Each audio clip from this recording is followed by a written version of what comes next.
Olá pessoal, a Prefeitura de Natal assinou nesta terça uma ordem de serviço para fazer um diagnóstico do sistema de transporte público de Natal e propor melhorias. Enquanto isso, a licitação dos transportes continua sem um prazo definido.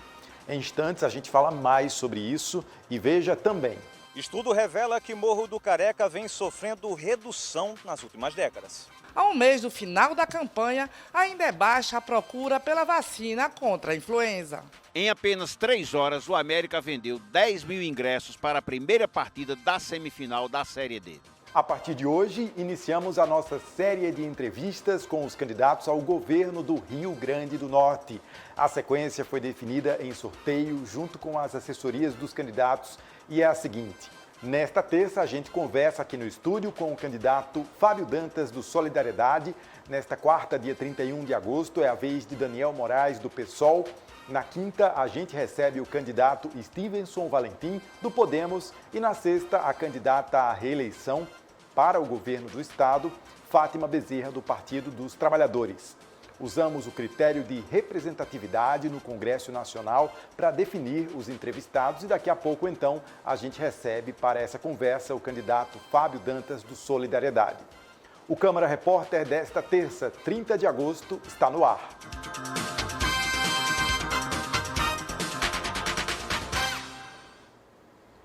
Natal iniciou um estudo para tentar implantar melhorias no sistema de transporte público aqui de Natal. Uma empresa foi contratada para fazer uma avaliação desse serviço e propor melhorias.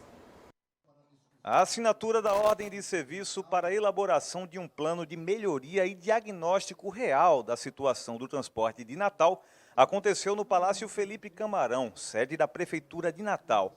A Associação Nacional do Transporte Público avaliará dados operacionais, bilhetagem e o itinerário das linhas. Você trabalha com a engenharia de transporte, você trabalha com o sistema de linhas de ônibus, com a demanda, com o comportamento da demanda, ou seja, aqueles dados que são objetivos, técnicos, científicos que a Secretaria detém.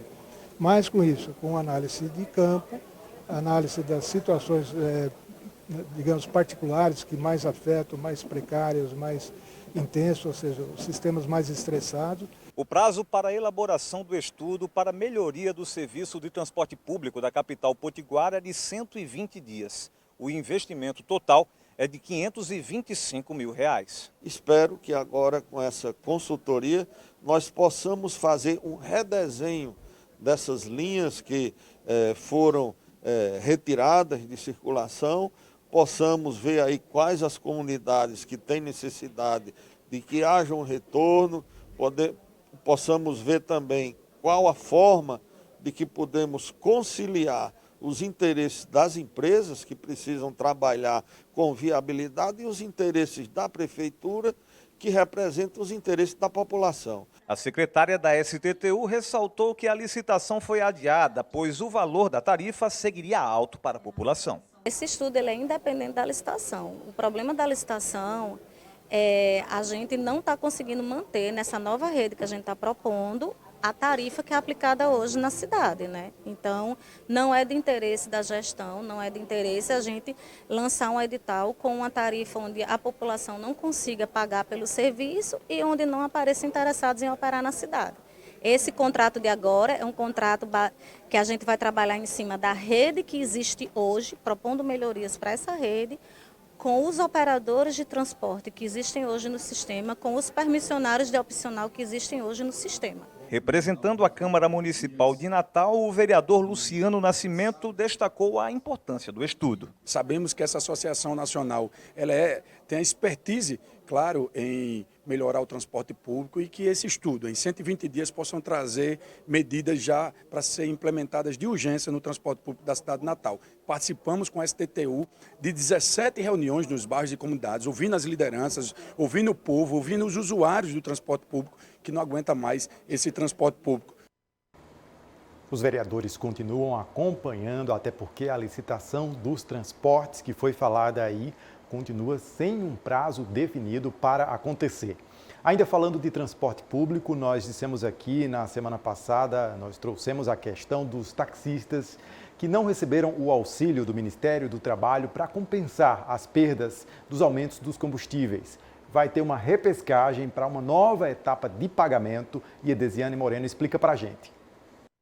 Motoristas de táxis que não receberam as 2 primeiras parcelas do auxílio taxista terão nova chance nesta terça-feira, dia 30.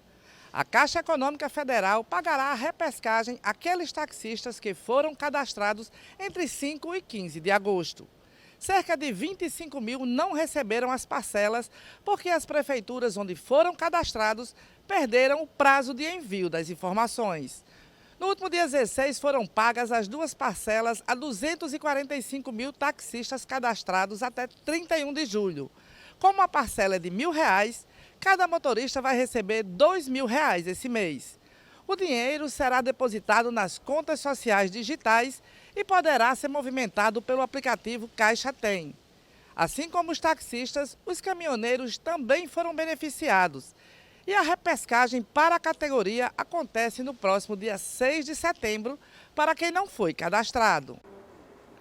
Agora a gente fala de saúde. A campanha de vacinação contra a gripe teve uma procura baixa esse ano e atingiu pouco mais de 50% da população aqui do estado. Por isso, a Secretaria Estadual de Saúde reforça a importância da vacinação, que vai estar disponível para o público até o dia 30 de setembro. Foi preciso o incentivo de colegas de trabalho para que Bianchi Moraes procurasse a vacina contra a influenza. Fui chamada a atenção do meu superior para que viesse tomar a vacina. O SUS, dá esse direito para a gente, então é de suma importância, sim, a vacina. Apesar de ter começado em abril deste ano, a campanha de vacinação contra a influenza atingiu apenas 54% do público-alvo. A meta é, até o dia 30 de setembro, conseguir imunizar 95% da população. Inicialmente, a campanha, que deveria ter terminado no mês de julho, estava direcionada para grupos prioritários, como grávidas, idosos e profissionais de saúde. Devido à baixa procura, a vacinação foi prorrogada e estendida para toda a população a partir dos 6 meses de idade. A gente precisa chegar a 95% para garantir que essa proteção ela vai ser efetiva, inclusive para os próximos surtos da doença que acabam acontecendo de forma sazonal. Então a gente espera que essa adesão, ainda faltando aí um mês, ela aconteça durante esse período e que a gente consiga garantir a proteção desse público. Hoje toda a família pode se vacinar. De janeiro a julho desse ano foram confirmados mais de 5 mil casos e 8 mortes entre crianças e idosos em decorrência da influenza. Por isso, a CESAP, Secretaria Estadual de Saúde Pública, reforça a importância da vacinação. O vírus ele circula de forma muito potente. Existe uma variante circulando na América do Sul, que é a H2N3, que foi exatamente essa variante que causou esse impacto na rede assistencial. A vacina ela já tem a proteção para essa variante, é importante que se diga. Então, vale ir ao posto de vacinação aí na sua cidade, tomar a vacina da gripe para se proteger e também proteger as pessoas que estão aí ao seu redor, na sua casa, entre a família e também no trabalho.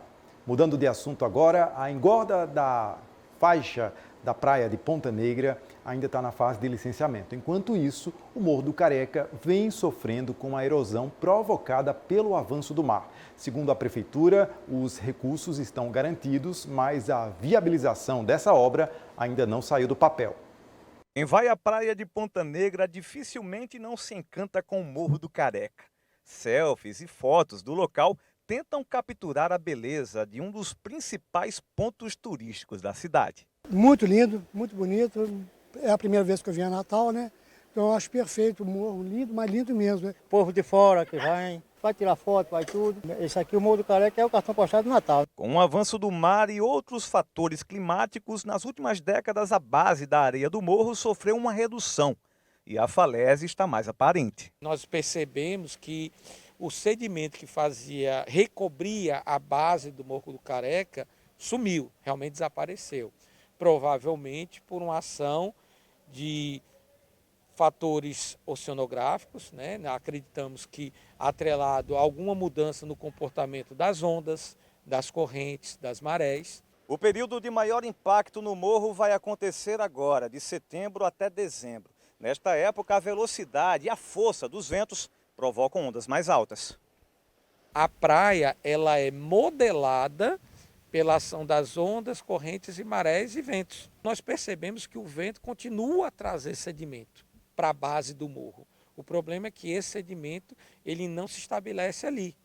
As ondas, as correntes, as marés conseguem retirar esse sedimento e aí faz com que aquela faixa lá mantenha essa configuração de uma falésia. Para aumentar a faixa de areia e preservar o morro, a praia de Ponta Negra deverá passar por um processo de engorda, previsto para o próximo ano. Foi uma opção que a prefeitura, né, os setores técnicos, né, da prefeitura decidiram por fazer, através de todo um estudo. E qual é o papel do IDEMA nessa conjuntura? É analisar o estudo que foi apresentado. Então isso vai ser passado por uma consulta pública e se ele estiver obedecendo e trazendo à luz do processo todas as informações necessárias, o IDEMA irá emitir, obviamente, o licenciamento para esta obra de intervenção. A gente continua aguardando então e acompanhando o desenrolar aí desse licenciamento para o início da obra. Agora a gente fala de futebol. Após vitória que deu acesso à Série C no Brasileirão, o América continua lutando para ser campeão da Série D. E domingo o time entra em campo novamente. Os ingressos já estão sendo vendidos rapidamente. Ainda comemorando o tão sonhado acesso à Série C em 2023, o América segue agora em busca do seu primeiro título nacional. A torcida rubra está tão ávida, por isso que em apenas 3 horas comprou os 10 mil ingressos colocados à venda pela direção na manhã desta terça-feira. Lembrando que a partida será realizada no próximo domingo, dia 4, às 16 horas, no estádio Arena das Dunas. A direção rubra acredita que poderá repetir o mesmo público do último domingo na partida do acesso, que foi de 28.010 torcedores. Lembra ainda que essa primeira partida será realizada em Natal e a segunda será realizada em São Paulo no outro final de semana. E daqui a pouco a gente começa a nossa rodada de entrevistas com os candidatos ao governo do Rio Grande do Norte. Nós vamos rever então aqui a ordem dos entrevistados essa semana. Nós temos aí uma ilustração para acompanhar. Nesta terça a gente recebe aqui o candidato Fábio Dantas do Solidariedade. Nessa quarta é a vez de Daniel Moraes, o candidato do PSOL. Na quinta a gente vai entrevistar o candidato Stevenson Valentim do Podemos e na sexta a gente encerra essa rodada com a candidata à reeleição para o governo do estado, Fátima Bezerra, do Partido dos Trabalhadores. Foi usado o critério de representatividade no Congresso Nacional para definir os entrevistados e logo depois do intervalo você acompanha então essa entrevista com o candidato Fábio Dantas do Solidariedade, já no esquenta para a cobertura das eleições. Nós vamos ter um programa especial acompanhando o dia de votação dos candidatos, da população e, lógico, o resultado. Daqui a pouco então você acompanha essa entrevista.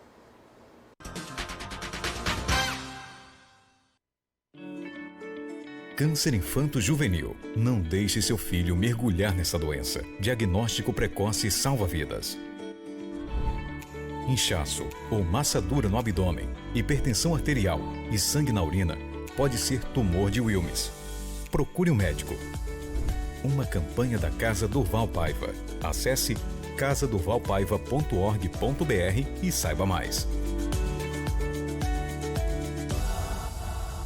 Apoio TV Câmara Natal. Educação é um direito, mas para milhares de crianças, essa não é uma realidade. Muitas, infelizmente, não conseguem ir para a escola. A LBV quer mudar isso. E para nós, você é uma peça importante para garantir a elas um futuro melhor no presente. Doe agora! pix@lbv.org.br. De volta para entrevistar o candidato ao governo do estado pelo Solidariedade, Fábio Dantas, que estamos recebendo aqui no estúdio do Câmara Repórter. Candidato, seja muito bem-vindo. Eu que agradeço à TV Câmara por proporcionar esse momento importante para debater o processo eleitoral deste ano. Candidato, a gente vai começar a contar o tempo a partir de agora. E eu começo perguntando sobre política. O senhor foi vice-governador no governo Robson Faria, e aí os seus opositores tentam a todo tempo colar a sua imagem ao governo Robson. E aí eu pergunto, como vice-governador, qual foi a iniciativa, a ação que o senhor teve, né, naquela época, naqueles 4 anos que o credenciam agora para querer ser governador do estado, tentar uma vaga ao governo? Olha, eu fui eleito para ser vice-governador. Eu não fui eleito para ser gestor do estado do Rio Grande do Norte. Quando eu fui eleito segundo a Constituição, para substituir o titular nos impedimentos, ausências ou renúncia, ou mesmo morte. O vice, a figura do vice é essa. Ela não tem figura de gerir o estado, de controlar os gastos públicos. Eu participei da transição, na época elenquei inúmeras medidas que precisavam ser tomadas pelo governo, e aí, na época, o gestor escolheu se associar e se aliar no momento ao PT e entregou 13 órgãos e secretarias à Fátima e ao PT. O PT governa o estado 4 dos últimos 5 governos. Eu não indiquei em nenhum governo do qual eu já fui uma vez deputado estadual e fui eleito vice-governador. Em nenhum desses governos eu indiquei sequer um secretário adjunto para governar. Então eu nunca assinei nenhum ato executivo como governador titular do Rio Grande do Norte. Então, por isso, eu acho que nós temos que discutir o debate democrático em cima de propostas para fazer um novo Rio Grande do Norte. O passado ninguém pode mudar. Nós precisamos avançar no futuro e ninguém suja a consciência, ninguém suja a imagem de alguém que tem a consciência limpa. Então, eu nunca governei, nunca sequer indiquei ninguém para gerir nenhum governo, seja um antecessor, seja qualquer outro deles. O PT participou de 4 dos últimos 5 governos. E o líder do governo, Iberê, Vilma e Robson, foi o líder do PT, Fernando Mineiro. Então, o PT é o sócio do caos, não o Fábio Dantas. Então, como integrante, de certa forma, daquela gestão, qual é a análise, então, que o senhor faz hoje dos erros, os principais erros do governo Robson, que o senhor, então, vai tentar não repetir nesse governo que o senhor sem querer ser arrogante, mas se Robson tivesse escutado as nossas medidas que mudariam o Rio Grande do Norte naquela época, o Rio Grande do Norte hoje era outro, ele preferiu escutar o PT. Então, o início do governo foi crucial. Entregar o governo ao PT foi um erro muito grande. Acho que o grande erro do antecessor foi ter entregado ao PT. E outra coisa, a minha adversária, a Fátima, ela quer se mostrar como oposição hoje ao próprio governo dela. E ela, em todo o sua narrativa, ela fala muito em que ela vai discutir se o governo dela errou menos que o governo anterior. Vocês me desculpem que estou um pouco rouco, porque nessa caminhada, mas saber quem errou mais, se ela errou mais que o antecessor ou menos que o antecessor, não é para isso. Ela olhou para o retrovisor, esqueceu de governar, entregou o Rio Grande do Norte numa pandemia ao caos. De lá para cá o Estado não está em dia com a saúde, não está em dia com a educação, não está em dia com a geração de emprego e renda, não está em dia com a segurança pública. O Rio Grande do Norte hoje é um celeiro de ineficiência. Candidato, vamos então para os temas aqui, os temas centrais para um governo, de um governo. Vamos começar falando de saúde. E eu pergunto, a crise na saúde, ela é eterna, vem há décadas, com a população sofrendo, principalmente no Hospital Alfredo Gurgel. Já se tentou por várias vezes fechar a porta, fechar a regulação do Hospital Alfredo Gurgel. Isso nunca dá certo. Qual é a proposta que o senhor tem no plano de governo para tentar resolver esse problema e interiorizar, fortalecer a saúde no interior? Mudar tudo. Nunca se veio um caos tão grande no governo quanto o atual governo.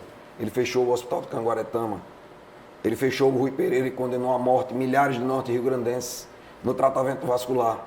Essas pessoas poderiam estar sendo tratadas no hospital que tinha 80 UTIs, 80 leitos. Ela levou para o Hospital da Polícia que tem 30 leitos. Tirou o tratamento do pé diabético, que era lá no Alfredo Gurgel.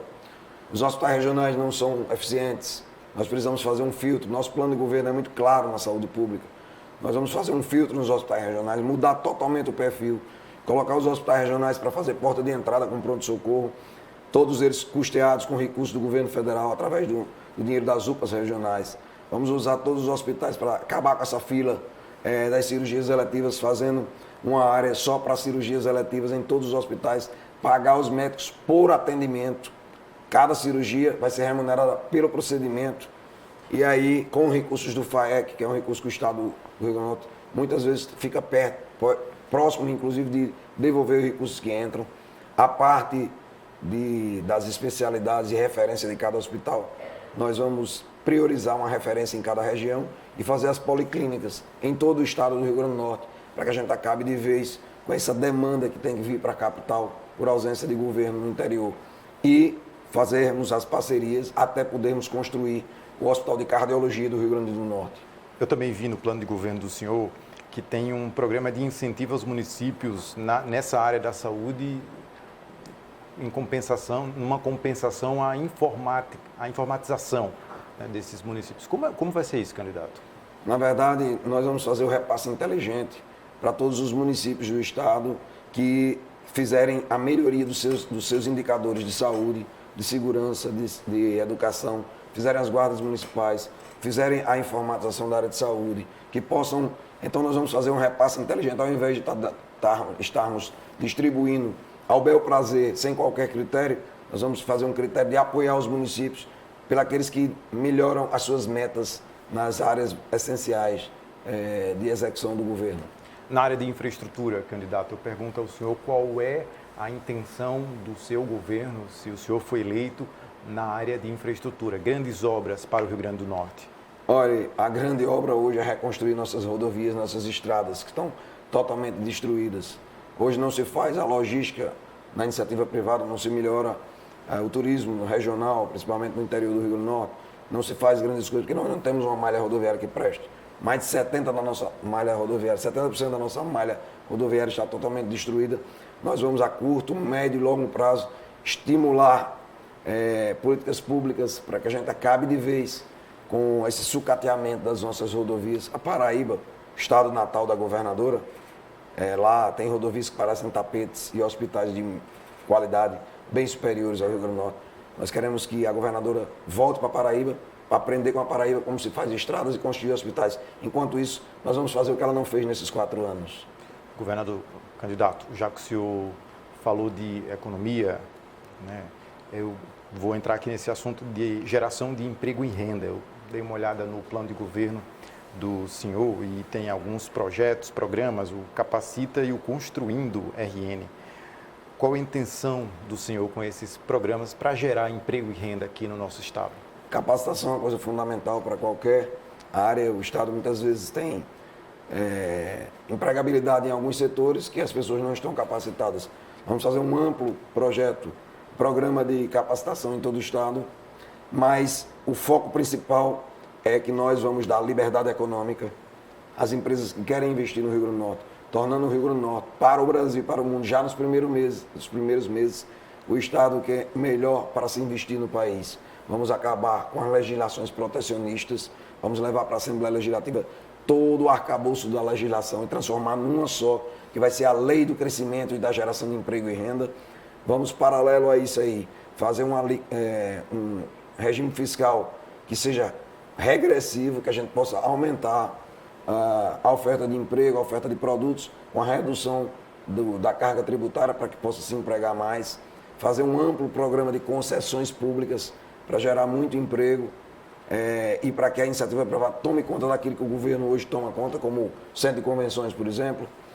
Vamos fazer aí um grande trabalho na capacitação, nas rodovias e vamos desburocratizar a questão das licenças ambientais. O Construindo RN, ele vai fazer em pouco espaço de tempo um amplo programa de construção civil para que a gente possa gerar emprego e renda em um curto espaço de tempo. Ainda na economia, candidato, o Rio Grande do Norte tem uma folha de pessoal que é pesada, né? Deixa a máquina pública, né, pesada. Estava vendo, o Estado tem mais de 60% da receita comprometida com folha de pessoal. Qual vai ser a estratégia para o senhor promover esse desenvolvimento e equilibrar essas finanças sem, por exemplo, atrasar a folha de pagamento? Nosso governo não vai atrasar a folha de pagamento. Os governos que atrasam folha de pagamento são os governos que não fazem reformas. Nós vamos fazer amplas reformas para garantir o futuro dos servidores públicos dos próximos 30, 40 anos.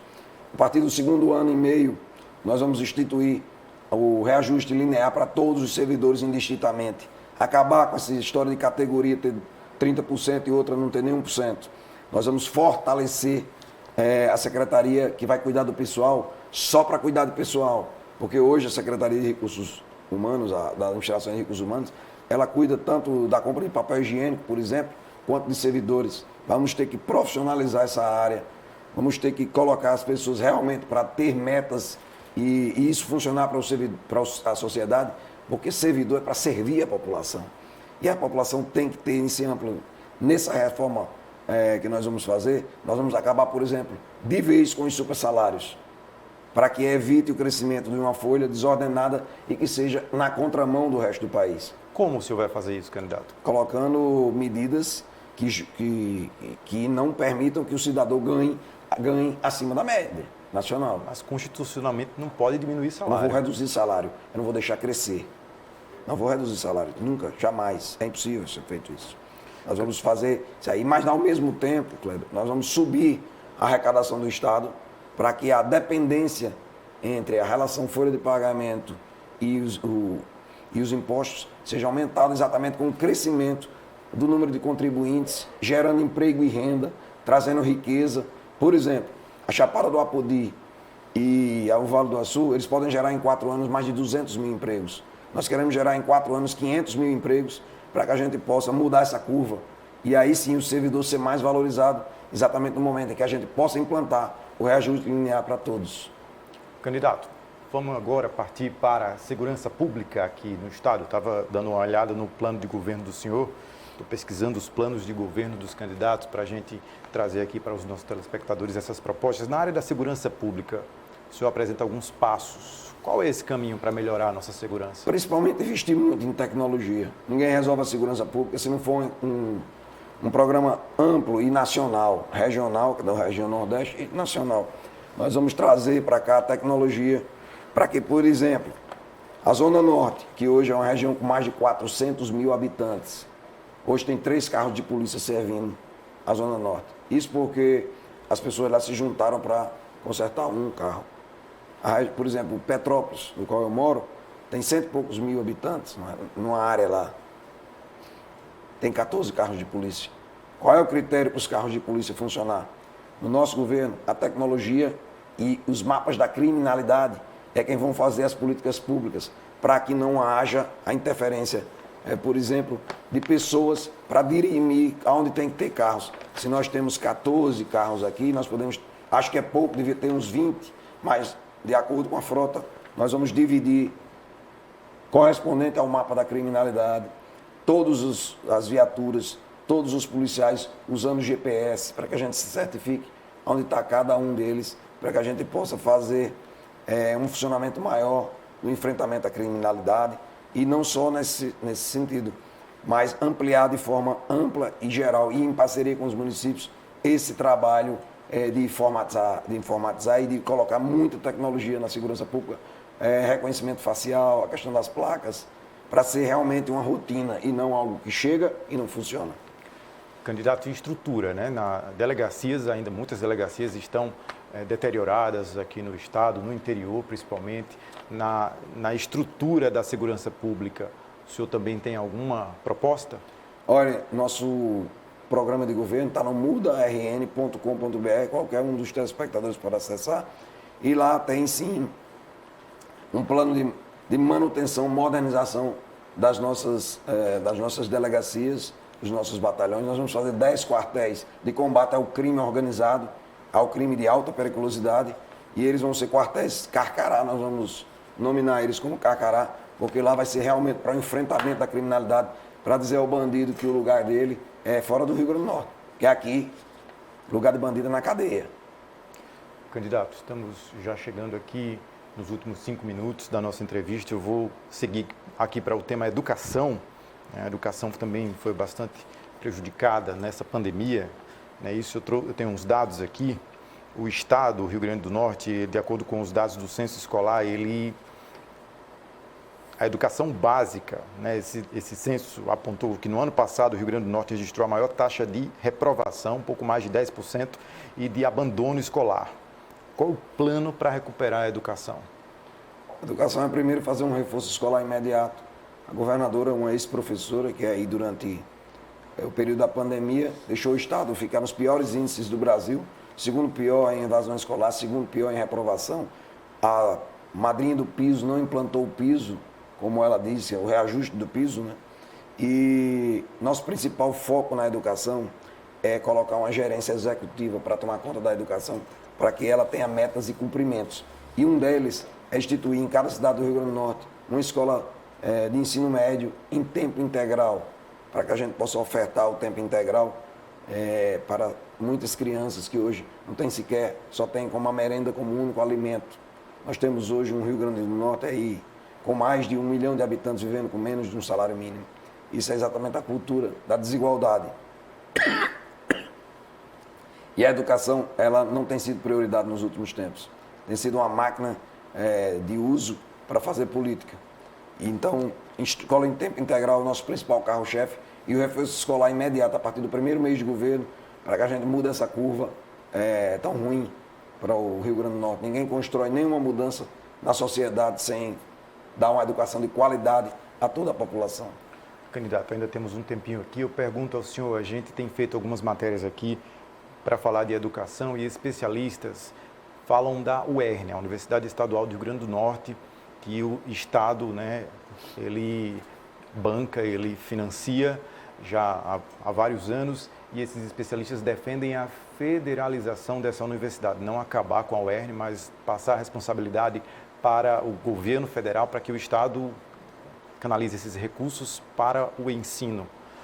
O senhor tem alguma proposta com relação à UERN, com relação a esse ensino superior aqui no Estado? Os próprios servidores da UERN não querem a federalização.